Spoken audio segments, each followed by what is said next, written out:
Broadcasting live from the Business Radio X studios in Atlanta, Georgia, it's time for Atlanta Business Radio, spotlighting the city's best businesses and the people who lead them. Good morning. This is Sanjay Ture, and welcome back to another episode of Tuesdays with Corey, with your host, Corey Rick. Today's show is sponsored by our dear friends at the Long-Term Care Planning Group.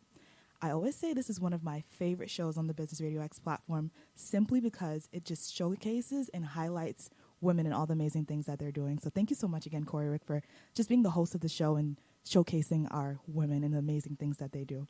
And here's your amazing host, Corey Rick.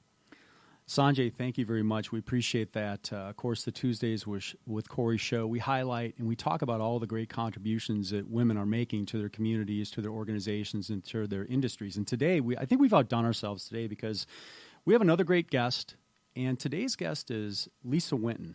And Lisa is the CEO and co-owner of Winton Machine Company, a company that she's been involved with since 1997.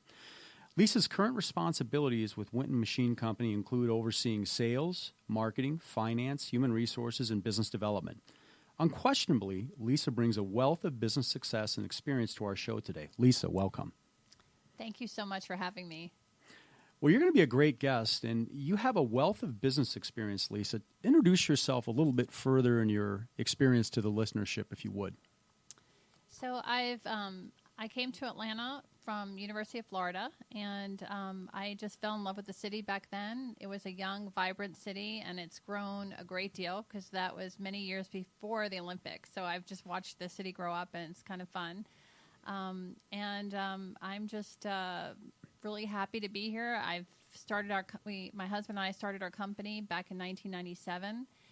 Prior to that, I had a career in retail, and I worked for several companies here in the Metro Atlanta area, in store management, in buying and planning, and so it's led me to the career I have now. How has your past experience helped you run your company now? Well, that's a really interesting question because I think back to when I graduated from college and I moved here and I actually worked for Toys R Us at the time, and I was in the management training program, which was a great opportunity. I was 21 years old and I had the opportunity to manage about 70 people, which is frightening to even think about right now. That How was that? How was that experience for you? You must have learned a great deal. Oh, I mean, I learned to be humble, and I learned to depend on my people. Because I had to do things like put a bicycle together, unload a truck, stock shelves as part of the training program. And I feel today that that is invaluable because I think that you can't manage people without really understanding the jobs that they do. I agree with you 100%. I think it's important for you to be able to coach them. I'm not sure how you could coach them unless you've kind of walked in their shoes and, in your case, assembled toys and so on. I remember my nephew, for his 5th birthday, I went to Toys R Us, and they loved me. Anything for my nephews I would buy there. And I went there, and this was some time ago, and I pulled these little kids together, and I said, hey, if you had a really cool uncle like me, what would he buy you for your 5th birthday? And they all pointed to this thing, and it was this thing called the Dune Racer, and it was like a little mini dune buggy. And I remember thinking, oh, okay, cool, And so I look at the model on the floor, and I said, okay, well, I'll take that, and I go up front, and I, pay for it, and I'm sitting up there kind of minding my own business, and then these 2 huge boxes come up, and I say offhandedly to the cashier, I said, what's that? She goes, with a straight face, that's your dune buggy. And then she followed that up by saying, some assemblies required. And I remember thinking, wow, that's really subjective. And so now I have another problem. I got to be at, my nephew's birthday and another day, and I have to get this thing put together. So I go back to the hotel, and thankfully, the night manager thought it was really cool that I was buying my nephew this Dune Racer. And he said, wow, I'd really love to put that together. And I thought, I think maybe we can make that happen. That was the best $50 I ever spent because it never would have looked like it did if I'd have put that together. So I think that that's excellent that you were able to do that and get that experience. How did you like working for Toys R Us? It would be hard for me to say it was the hardest job I've ever had because I think owning and running a company probably surpasses that. but it was grueling. When you think about, I would go to work at 7, 8 o'clock in the morning, and during certain times of the year, I would not leave until 2 a.m. in the morning. And so I can't even imagine now looking back at that, and there aren't that many people that would be willing to put in the number of hours that we put in during those years. 70 people you managed, and you were 21, 22? 21. How did you do that? 21, 22. They did prepare you well. Their management program was really good, and there were different phases to that program, and I'm a really big advocate of management training programs. There aren't as many anymore as there were back in the day, but I think that there was classroom training, there was on-the-job training, and there was a lot of leadership training, and I think it was invaluable. But I made a lot of mistakes, and you learn from those mistakes along the way. And I had some wonderful supervisors that really helped guide me as well. And I think depending on the people that are around you is your biggest asset is your people. Yeah. So having a great staff really helped me out a lot. Do you think it made a difference that you could, that you had the experience assembling the toys and working, sort of with the people? You sort of have had the experience of doing the jobs of the people you were managing. Do you think that made an impact in your credibility with your folks that you were managing? I think definitely. I think if I just basically punched the clock, if I just basically worked a 9-to-5 day and I left, I don't think that they would have the respect for me. But because I stayed until the job was done, because I didn't ask anything of them that I wouldn't ask of myself, I think that's one of the keys of gaining the respect of the folks that you work with. I don't think there's any question about that. So from Toys R Us, you were there how long? I was with Toys R Us for maybe 2 years. It sounds like you gained a lot of great experience there. Yeah, it might have been 3 years. It was a long time ago. I'm going to give away my age here. But I worked for them for a few years, and then I just had this aha moment, and I realized that, wow, I really want to be a buyer, and I'd have to move to New Jersey, and I really like Atlanta. And then I was thinking that I don't know if that's really realistic. So then one of the other managers I worked with at the time, he said, I really could see you working at Macy's. I could just see that white flower, that white carnation on you. And I said, really? And he said, yeah. He said, you can go into the buying offices. They're here, local in Atlanta. And so we talked about it for a while. So I said, I'm going to check that out. So I went ahead and applied for the program, and I actually went to their management training program here in Atlanta. And it was when the Southeastern headquarters was located in downtown Atlanta. How was their training program different than what you experienced at Toys R Us? Or was it different? I think that all probably management training programs have some components that are similar. But it was definitely a completely different environment. How so? The training program there you didn't really have a lot of classroom, and a lot of it was hands-on learning, and you had to move from different, manage different areas, and it was really just working and being mentored. How did your experience with Toys R Us prepare you for your time as a buyer at Macy's? Well, so going from managing as many people as I did at Toys R Us and having different shifts and working with so many different people really made it easier to move into management at Macy's because it was very similar. You're still in retail. At the end of the day, it's all similar. And then in the way that Macy's worked was you were in the stores, and then you went to assistant buyer. And at the assistant buyer level, you worked with your buyer, and I had wonderful opportunities there. I had a really great buyer that I worked with, and I really, really enjoyed it. And when I worked at the store, I actually worked downtown as well, so I had the exposure to all of the executives, and several executives had offices right behind my department. So they were very critical, and in fact, I can remember I had this towel wall that just went from the floor, I felt like, to the ceiling. And if any towel was ever not folded or in place, a call would be made to the management office, saying that your towel wall needs to be fixed. And so it made me really attuned to details and making sure that my folks on my floor were also to make sure that they were very detail-oriented. Well, it sounds like your experience at Toys R Us really set you up for the success you had at Macy's. Then what was the next step after that, your experience at Macy's? So at Macy's, I really enjoyed buying, and I was an assistant buyer. And then, unfortunately, the Southeastern division was closed, and so we had purchased Bullocks out in California, and while I was in the buying offices, and that was really fun. But then they went ahead and closed the offices here, and it was just San Francisco and New York. So I had a moment that I had to decide: do I want to go to New York? Do I want to go to San Francisco? Or my other option was to go back into the stores. And I was married at the time, and I was here, and we were settled. And I decided the best thing would be to stay with the company and go back into the stores. So I did, and I went and ran several departments at the Perimeter store. You've had a lot of great experience with what you've done at Toys R Us and the training you received there, managing 70 people and the buying. How has that been advantageous for you for what you do now? Definitely, because owning a business, like when you first start, you are everything, right? You are the janitor, you are the purchasing person, our company, we started out of the basement of our house. And so my husband is the engineer and I was the business side.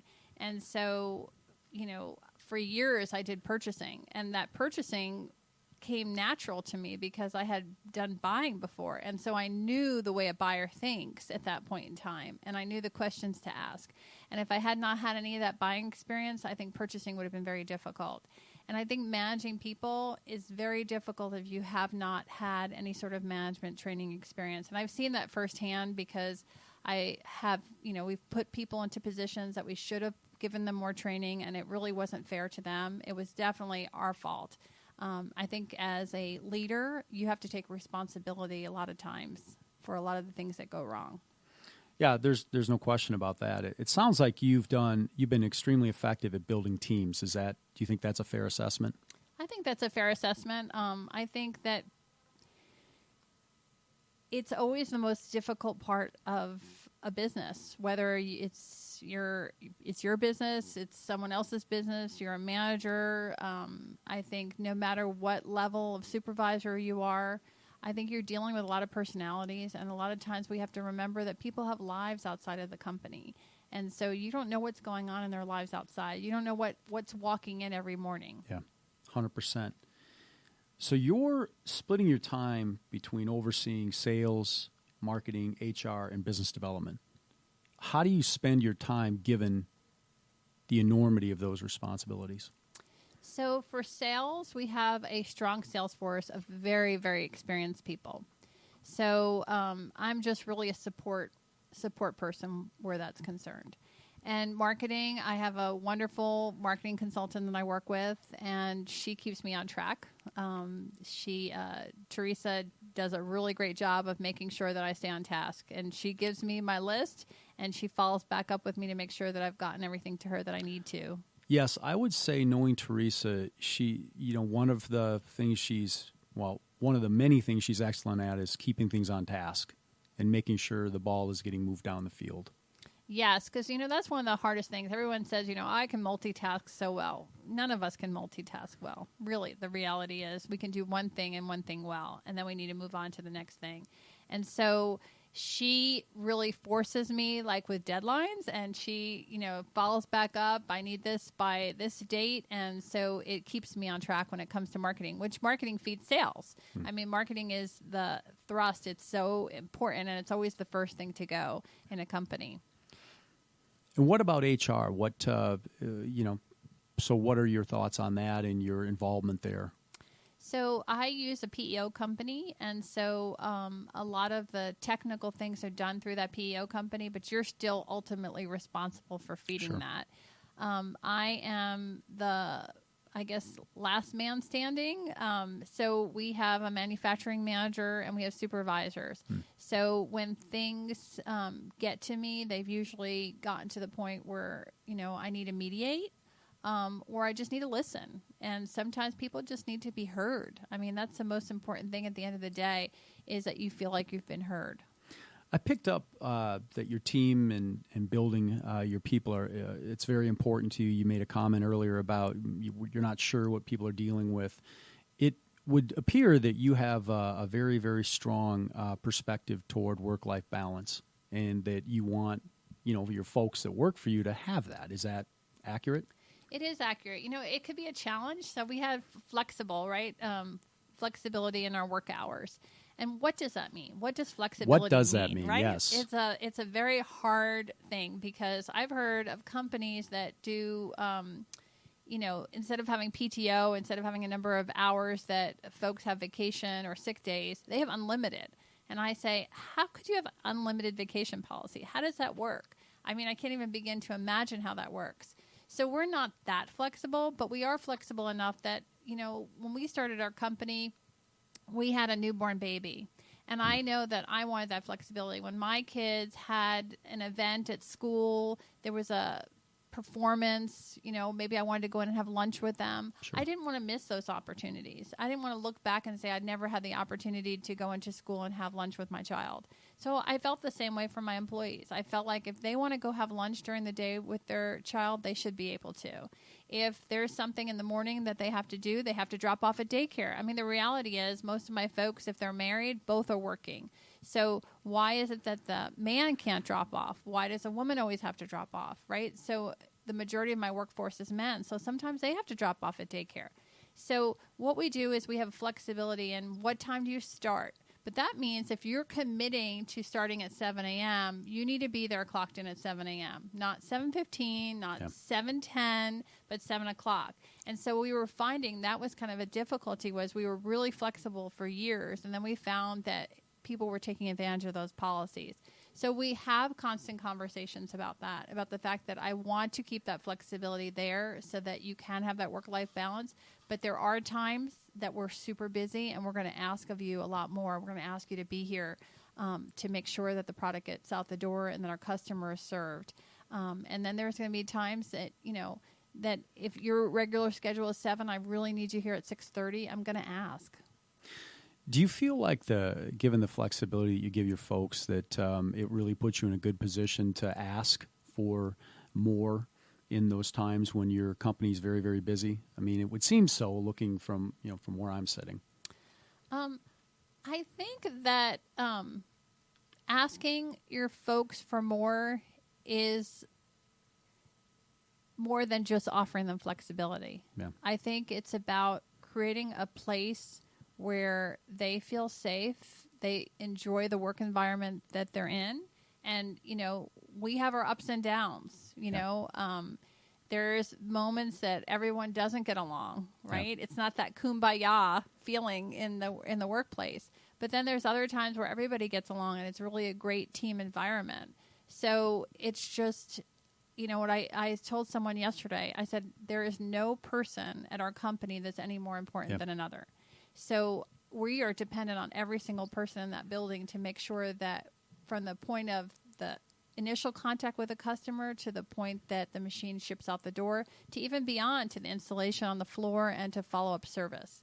So I think creating the environment as a whole and the relationships allow you more flexibility to ask. Well, I think it sounds like you've done an extremely good job of setting your team up and building a team. And on any team that I've ever played on, sometimes you're the best player, sometimes you're the most prepared. Sometimes guys have bad games, and sometimes people have a difficult time. And really the last thing you need to say to anybody that's going through a difficult time is, hey, you didn't really play that well. Or, hey, you really had a lousy day yesterday. And so it seems like you've established that culture where, it's a team first mentality, and people are, kind of open, and you built that team environment and that culture where it's about the team. Well, we are trying, right? Every day is a struggle, and I'll be honest, we created our core values last year. How did you do that? We created our core values. I had someone come in and meet with all of the folks at Winton, some individually, some in groups, and really talk about our culture. Talk about what they thought, what was important, and then from there, guided those core values. And what are they? So helping others is one of our real key core values. And so that goes back to the teamwork. And so it's really hard when you have so many really great experienced people. It's hard for them to stop what they're doing to help somebody else. Right now, one of the reasons we picked helping others was because in the manufacturing world, workforce development is the key buzzword because we're really having a difficult time. We went through a 10-year period of time where people just didn't go into manufacturing jobs, where high schools took out their technical programs, where technical colleges weren't funded, where so many different things happened. And parents were a big part of that and continue to be a big part of that because parents are like, well, my child's going to go to a 4-year school and graduate with a bachelor's degree. And so they're not looking at what's best for their child or necessarily what their child wants. And so now we have this Why do you think that new is? revolution.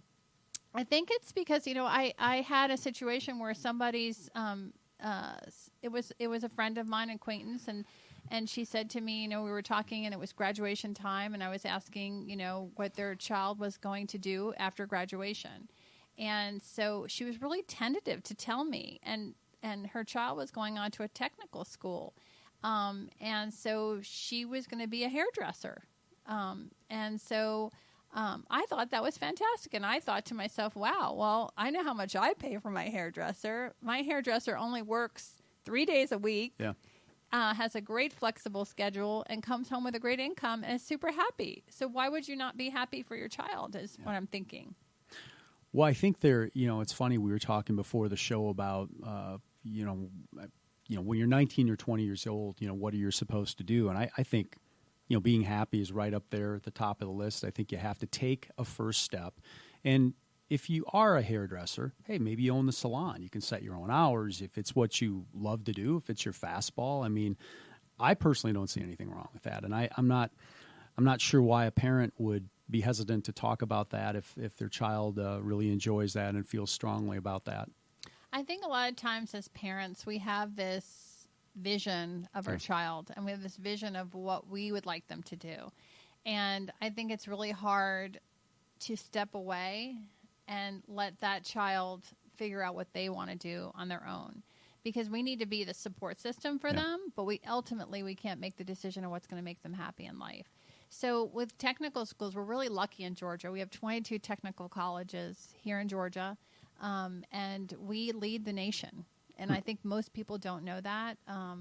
We're one of the only technical college systems in the country that the Department of Labor has given us a certain statue. And I think that we are in the right direction here in Georgia as far as our high schools and new programs that we're putting in and how they're feeding and our dual enrollment. So I think that's why Georgia is the number one place to operate a business. Does that afford you the opportunity to find talent, having so many technical schools here in the state of Georgia? Is that helpful for your business? It is. So 2 of the young kids that are working in our electrical department are direct results, actually, of the technical high school in Gwinnett County. Oh, great. Maxwell Technical High School. And that basic knowledge that they received really helped when they came in the door because they were one step ahead. And then we could teach them from there. And so we were talking earlier about all of these great folks I have with years and years of experience. The helping others core value is so important because I'm really trying to, they've embraced helping these younger kids who are just coming out of school. And the younger kids are really enjoying learning from them because they admire them and they see how much knowledge that they have. Well, that's really neat that you've set that up, and you're certainly able to help kids follow up on something that they think is of interest to them. I remember when I was getting going, I had no clue what I was going to do. I did a couple of internships, and then I took my first job, and I thought, but taking that perspective and having the mentoring and really getting your hands dirty and doing the jobs that are in your company, I think that's really helpful for somebody to figure out, hey, is this something I want to do, and is this a direction I need to go in? And certainly with the mentors that you've set up at your company and you're you can also comment on that, I'm sure. Yeah, I think internships are so important. So for any listener that has the opportunity to provide internships, I encourage you to. And as a manufacturer, and a small manufacturer, it's really hard. We don't have a formalized program. And we have learned throughout the process that we need to have a little bit more formalized program so that the kids have an expectation. So at that point in time, a lot of times it's their first job. Yeah. So we're teaching them that, like we talked about, if you're supposed to be here at 7 o'clock, then you're supposed to be here at 7 o'clock to clock in. And when you are sick, you pick up a phone and you call. And, just some basic things that you think are automatic, but they're really not. And so it's those soft skills. It's how to talk to people. It's how to ask questions. It's how to take initiative. And then also they're working on a manufacturing floor. And so they're learning how to put things together, and they're learning great mechanical skills. And so some of them are going to go on and become engineers, and they will become much better engineers because they had that practical experience. 100%. If they're putting things together, if they're getting that experience, I think that can only help them become better and decide, sort of further what direction their career should take. Yeah, I was recently talking with a colleague who's at a very large manufacturing facility, and he was telling me about their internship program. And so their interns tend to intern with them for 3 years, and then the majority of them that have interned for 3 years, they're offered positions. So it's a great opportunity for the student as well to get a position when they graduate, whether it be a technical school or just a standard 4-year university. But now you really need some sort of education outside of high school. But there's, a lot of mid-level jobs, and that's what manufacturing offers is mid-level jobs, and that's what our technical colleges are helping prepare that workforce for.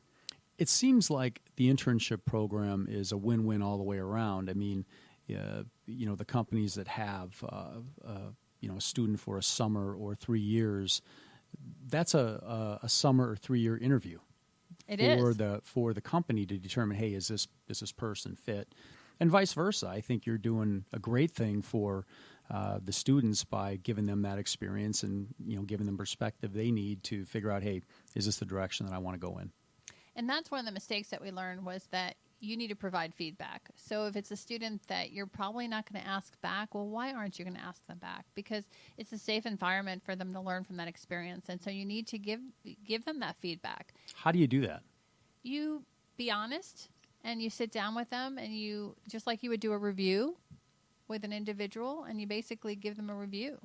Do you have a set of parameters and a set of questions, that you go over with them? And do you have them fill out an evaluation to let you know how they think they're doing, or how does that work for you?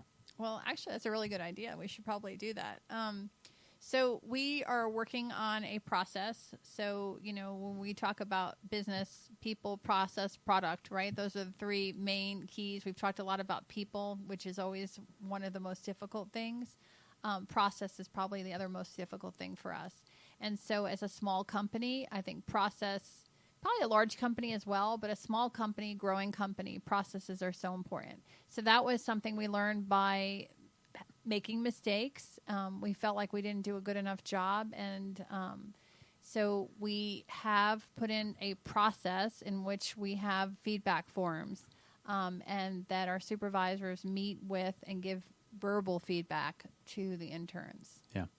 That's really important for them to have that, I would imagine, and have something. It sounds like it would be written, and it's something that they can take with them and work on going forward.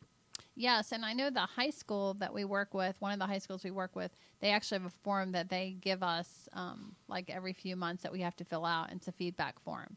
And so at first, I found my supervisors were giving them all really great marks.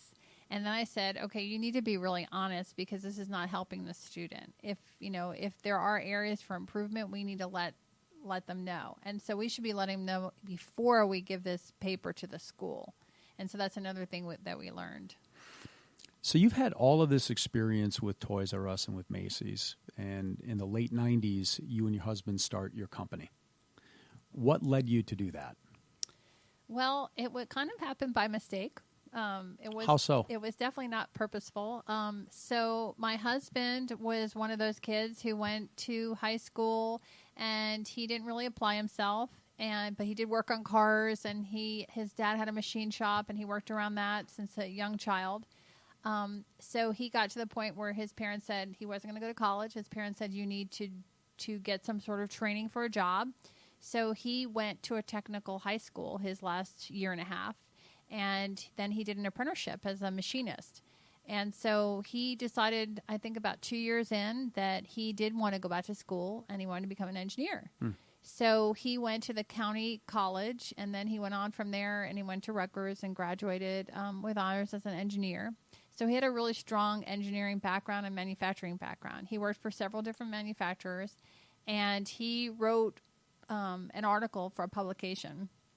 And in that article, he was talking about tube bending. And so we got a call about the article asking if we could make tube benders. Well, we didn't have anything. We had a screwdriver, a hammer. There was nothing in our house, just the average things that you would have in your garage. And of course you said, of course we can do that. Of course we can do that. Yes. He said, of course we can do that. So we figured it out. And so from there, we started buying. We thought, I think that this is something maybe that we want to start doing. And so we started purchasing machinery. But if he had not had that machinist background, he would have never been able to do it. We talked about having to do everything when you start, right? So he was a machinist when we started. So we started, our basement became a machine shop before you knew it. I was still working at another job for health benefits. In 1997, we had a baby, we bought a car, and he quit his job. So it's called, we just took the chance. We took the leap. And we got our first order for a machine to bend posts for bicycles from Macon, Georgia. And we were in full operation, assembling in our garage. And we had an office upstairs in the bedroom. And then we hired our first part-time employee. And then after that, we moved into our first facility. And we're really happy to say that that employee is still with us today. And his son this is his second year interning with us. He's an engineering major at Mercer, and he's going to be a fabulous engineer someday. What a great story. I think that is the most unique story we've heard on the show in 2 years, Sanjay, about how somebody got into their business. Certainly, that's excellent. How is it that you've done so well in an arena that's so traditionally male-dominated? That is so. That's such an interesting thing, because if you had asked me, would you be in manufacturing, I would have said absolutely not. When I graduated and I was in retail, I was surrounded by lots and lots of women in the retail industry. But the interesting part is I belong to a C-level women's manufacturing group. I am part of Next Generation Manufacturing here in the Metro Atlanta area, and they actually just had a Women in Manufacturing event. There is women in manufacturing organizations now. We're working really hard with STEM and working in the schools at really trying to get the girls more involved in engineering and sciences. And, my sister-in-law is a machinist. So I think that, and I've seen strides at our company. We have our first female engineer on staff. My manufacturing manager is a woman. I've gone into plants all around the United States where there is lots of women on the assembly lines. So I think the more and more advanced that we get, I think that we'll be able to start seeing more and more women. I think we started seeing more women in civil engineering and certain engineering fields, but we're starting to see a few more in mechanical, and that's what our engineer is. She was a mechanical engineering major. How are you inspiring other women to get into manufacturing? Through working with schools and education. So it started with working with the STEM education in the schools, and one of the things that I started last year was field trips for the kids. And trying to get them into facilities so that they can actually see hands-on operations, see all the different jobs that are available. Because people think of manufacturing, they just think of a manufacturing floor. But a manufacturing company has every type of job, right, available to it. Whether, we talked about sales, marketing, finance, you'll see a lot of female CFOs in manufacturing companies. Why is that? I think because you see more females in the financial world, And so I've met more and more female CFOs. I'm seeing in my women's manufacturing group, the women are either CEOs of manufacturing companies or their own companies that they've started and developed new products. So I think we're starting to see more women developing products too. So we're starting to see it on the entrepreneurial stage. So that's another thing when you ask, like, how do you get involved? Well, I get involved at the entrepreneurial stage in the schools of helping the students. And so it's not just girls, but we're trying to get more girls into the programs, get them more excited about things that they're excited about, because it may just be the product that excites them. I think you're seeing more women in programming now than you ever have before. So I think there's a shift and a change. It's going to take some time. I think as we see more CEOs and more high-level executives that are women, I think you'll see that. I mean, General Motors has a female CEO. Yeah. Yeah, I mean, it sounds like you're incredibly supportive of helping young women learn more about what it is you do. Yes. I mean, that's the key is education, right? Because a school can only teach so much, and kids learn from books and learn from the classroom, and the teachers tell us. So we do teacher shadowing as well. The teachers come in each year and they shadow us and see what we do in a manufacturing world and see what opportunities there are. And then they talk to us about what do we need to see in the students. Because, our education system is a bit antiquated when you really think about it for today's world. And so it's really the business community working together with the educational community. Do you think the perspective that may be out there about women in manufacturing may have something to do with a predisposition to that's not something women are supposed to do kind of a thing? Well, I think manufacturing's gotten a bad rap overall. I mean, I think that we think about dirty manufacturing floors. And so you think, you wouldn't see a woman in a dirty manufacturing floor. You think of men's mentality, shop talk, all of these different things that you think about. But manufacturing has changed, it's evolved, it's automated. I'm not going to tell you that there's not manufacturing facilities that are not, you can't eat off the floor. But I will tell you that there is a lot of manufacturing out there that is just state of the art. I mean, they're using Google Glass, they're using cobots, it is so automated. And so women can be involved in the automation just like a man can. Yeah. And also the very detail-oriented jobs. It's very interesting when you tour a manufacturing facility, you'll see a lot of women in very detail-oriented jobs. And maybe that's because of... Aren't they better with that? I think they must be better with that because I can think of a couple different manufacturing facilities and the women are doing the very, very detailed jobs that I think those companies at least have told me that the women are doing a better job at it. Yeah, that doesn't surprise me.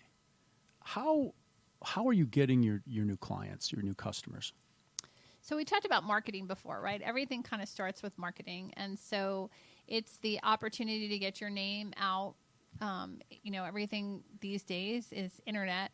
I mean, if we had a website back in I think we had a website in I'll date I probably would give you an inaccurate data here to tell you exact date, but we did have a website when they first really started coming out, and it was very antiquated when I think about it now, all in HTML, but my husband did a great job, and we got pictures up online, and we went from there, and we're on our third website now.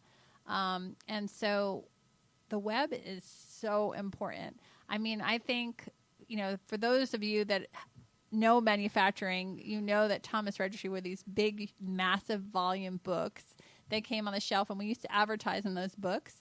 And then when they went to floppies, we were really excited. And then they went to online.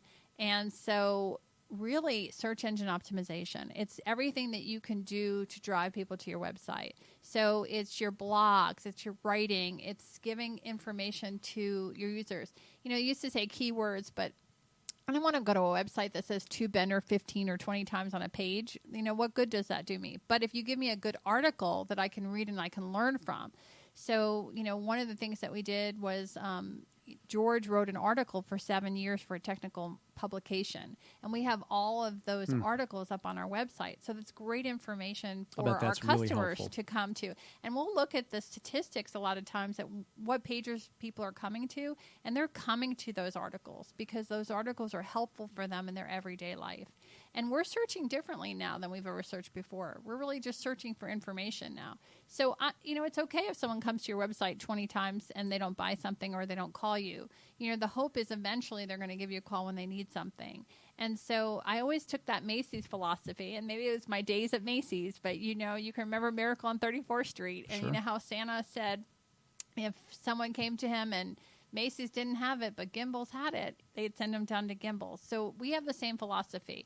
If a customer calls us and we can't do it, we want to make sure that we can send them to somebody that we feel confident that can do it. So marketing, all the different aspects of marketing, we don't really do a whole lot of cold calling. We send out newsletters. We have a database of customers, our existing customers, word of mouth.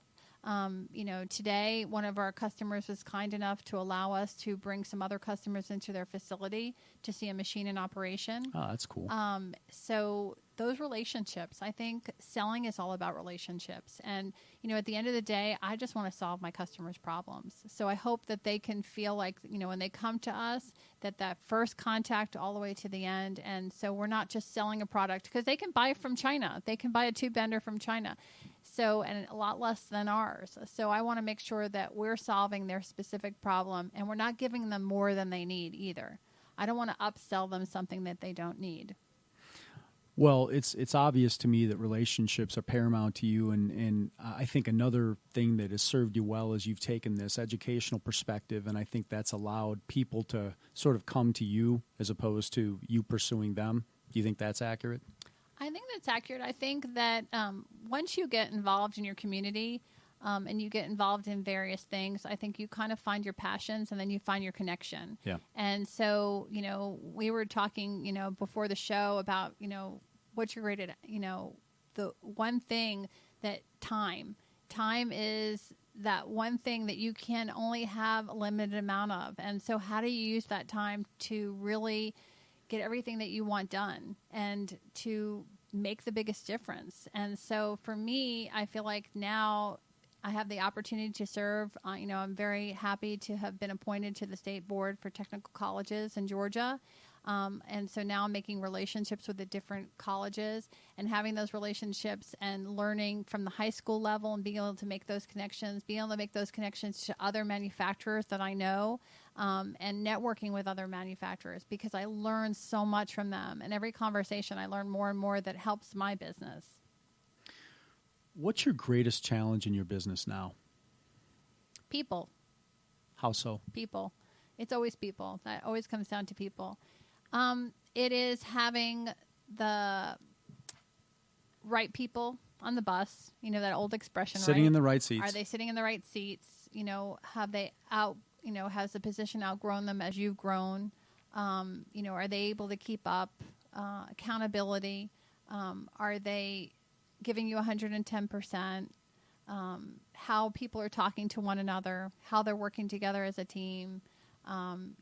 It's that, are all the cogs on the wheel turning, right? Sometimes they're out of line for one reason or another.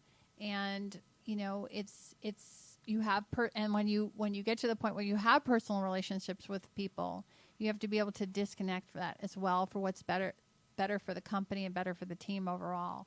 So it's hard because if you had the perfect person in every position, your company would just rock, right? If it was that easy. And if it was that easy, everybody would be doing it.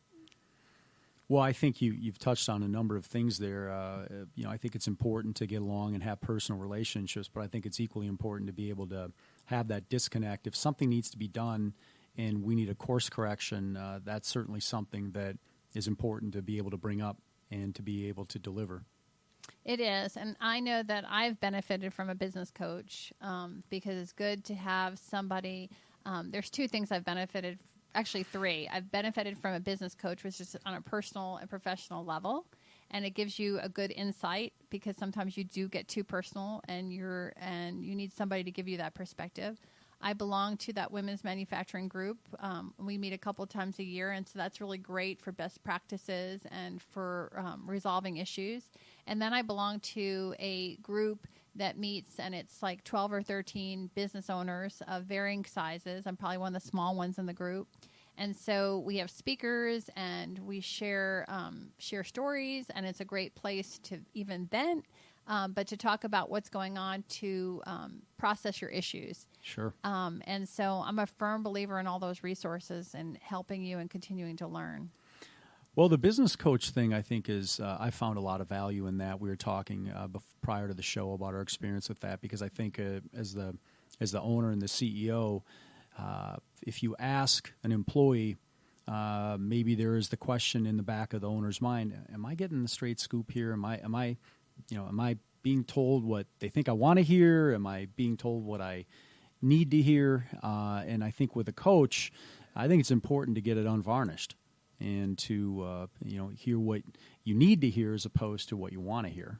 And I think that that's priceless. And I think as a business owner, to be able to go to a group and say, hey, I'm having this issue. It's issue X. And I'm not really sure how to go about it. And maybe somebody's already been through it, and they can say, well, Lisa, maybe you might consider this or you might consider that. And those groups I've found to be very helpful because, again, you get the unvarnished opinion. Nobody has an axe to grind. Nobody stands to profit or whatever. They're looking out for your best interest. And they're going to be honest. That's what you have to be prepared brutally for. Honest. They're gonna be brutally Carefrontation, honest. right? Yes, definitely. So you've been invited on the show because you have a lot of success and you've been favorably introduced by someone that we hold in high esteem. Tell us what sets you apart, and tell us what sets your company apart.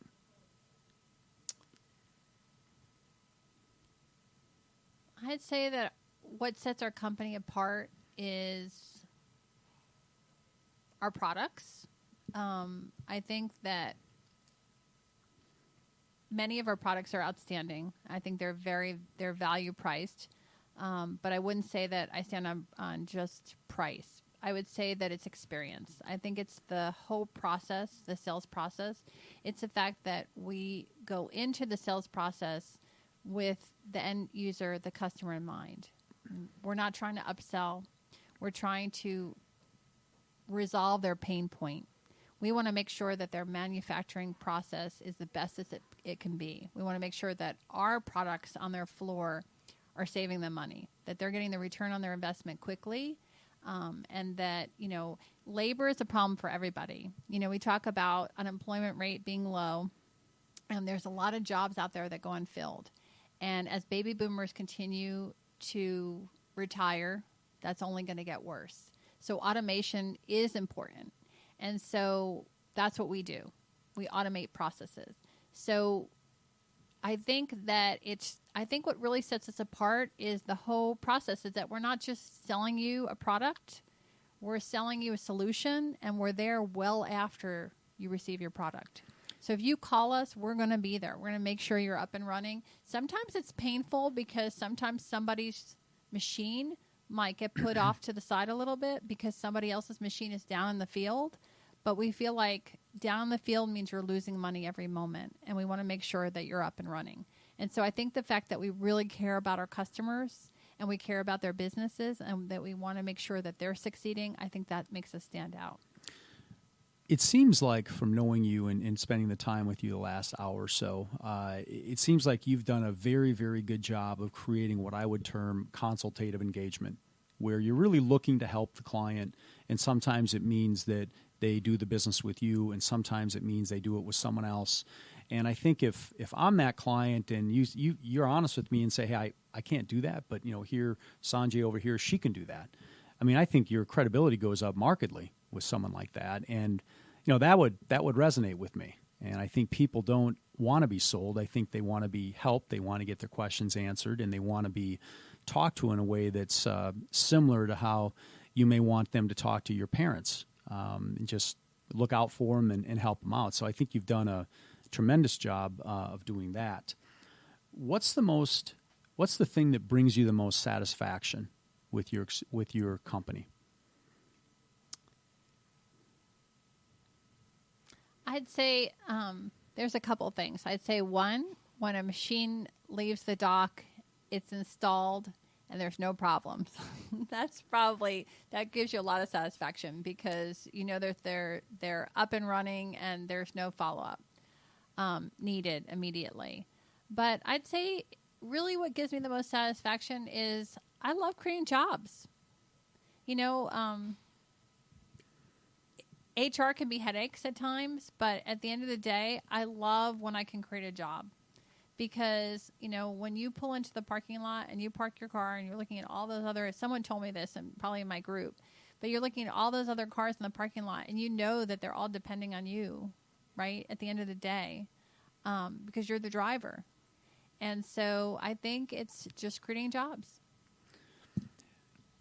We've spent some time talking about automation and the internet and some of the things you're doing there. How else has your business evolved over the years? Well, our product line has evolved. So that one machine that we built in our basement in 1998 to over 100 machines, 100 different machines we've built today.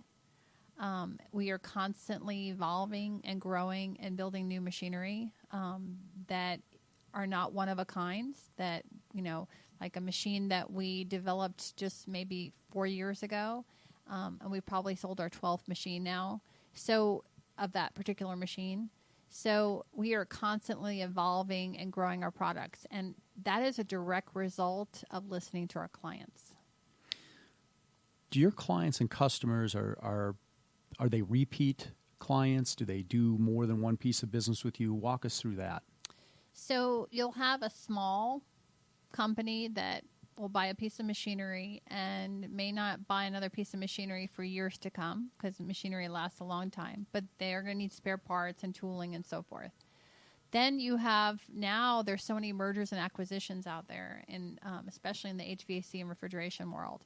So we had a customer last year that we put machinery in, I think, 6 or 7 of their facilities, and they came back this year and we're putting it in 2 more facilities. So it's kind of across the board. You have won so many awards that I think that we're going to need a separate show to talk about them. But if you had to pick 2 or 3, what 2 or 3 awards that you've won over the years have been the most? Have you been the most proud of? I would say on a personal level, I've been very committed to the Partnership Against Domestic Violence. How did you get involved with that? So I got involved with that. I was president of my local junior league of Gwinnett, North Winton counties, and we were very involved at the time in early childhood education and reading. And so I got involved with United Way in our area, and we did a big book drive. And then the woman at the time that I worked with, she moved on to Partnership Against Domestic Violence, and she moved to one of the shelters, and she was doing fundraising. And she called me, invited me, and she definitely had a reason behind that because she wanted me to be part of the Fund Development Committee. And so I joined on board.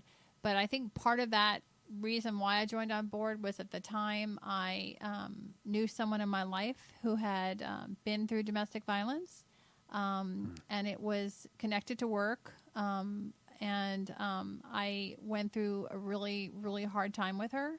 And I saw she grew up in an environment as a child, and then that cycle of abuse continued as an adult.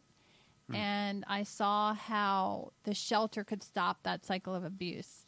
And so I just full-heartedly got involved in it, and I couldn't tell you if it's been 6 years or 7 years, but I've loved every minute of it. And I think the thing I love most is when we get to do hands-on activities with the kids and spend time with the moms. Well, that's certainly impactful. You've won some other awards here, and looking at in 2017, you were the Women Business Champion. What was that about, and tell us about that. So we have used any resource that's out there that doesn't cost money. I've tried to find over the years. So we got involved with a small business development center back at the very, very beginning. And this is going to tell you because it was VHS tapes at the library that we checked out, right, on how to fund your business. Because college back then did not have entrepreneurial programs and they did not prepare you. So we went to SBDC office. We took some classes with them and we started. Daryl Holsey was our counselor and he still is today, 20 plus years later. And so I have worked with them and I have gone through several of their programs, graduated from several of their programs, and I've gone back and spoken at their programs. I continue to try to be a resource. I'll be speaking at their Export Georgia program coming up here shortly. So, I guess that was why they recognized me, I'm guessing. I'm guessing that's probably the beginning. They probably realized all the other things that you've done and how many people you've helped and how many jobs you've created. And then in 2018, I have here that you were the Pinnacle Small Business of the Year for 25 plus employees. You want to tell us about that? Yeah, so we're involved with our local chamber, Gwinnett Chamber, which is actually a very, very large and strong chamber. And so we had been nominated several years for that award, and I have to say it's all my marketing consultant job for pushing and prodding to apply for it. So when we got nominated, we put in the application for it. And to be honest with you, I didn't really think we'd win. I was completely surprised. And you win in categories, and then there's an overall. And when we won the overall, I was really surprised. But I think what I was touched more than anything was yesterday I was meeting with an employee, and he thanked me. He said one of his best memories at Winton was going to a luncheon when we received one of our awards, and that we included him in that luncheon, and he said that he really appreciated that. And so, the award was great, but the recognition being shared with employees and that they feel that way, to me, is worth more than any specific award. And then there's another more recent award, the regional, the Regional Business Impact Award for Small Business in 2019. Yes, it's kind of getting a little obnoxious there, probably for us. I told you we'd need another show. I didn't hide that. Yeah, so maybe we'll get the Georgia Manufacturer of the Year award. That would be really fantastic. All right. But yeah, so there are different categories. I think I can't remember which one of them, but one of them has a lot to do with more of the impact you make. So we talked about manufacturing, and so we're small and mighty, right? So we only have 35 folks at Winton, but we use over 120 vendors, and we outsource a lot of stuff. And so manufacturing has deep channels economically in the community. And so I think we were recognized for for our community service. We adopted a road. There's different things that we do as a company, going back to our core values. And I think it's a combination of that. I think it's a combination of our growth. We've had substantial growth the last 3 years. And then it's the other things that I had mentioned. Well, you've certainly done a great job of developing relationships and building your company and developing, relationships that flow both ways within your community. If you could give the younger version of yourself some advice, what would it be? Wow, that's a really hard question. Maybe I needed that one ahead of time. I would say, I hate to say don't sweat the small stuff, but really I don't think there's been anything small along the way. I don't know. I almost think sometimes I think things happen the way they're supposed to happen. I really do. I would say the advice that I would give myself, I think I would get a coach earlier. Yeah. I think I would have had a coach years ago. I would have joined my group earlier. If I knew what I knew now, our company would be so much larger, and I wouldn't have made all the mistakes I've made all these years. And I'm not saying I don't continue to make mistakes, but it's so much harder now because you've already made those mistakes, and now you're trying to make up for them. And I think I would have been a lot smarter had I had that mentorship earlier.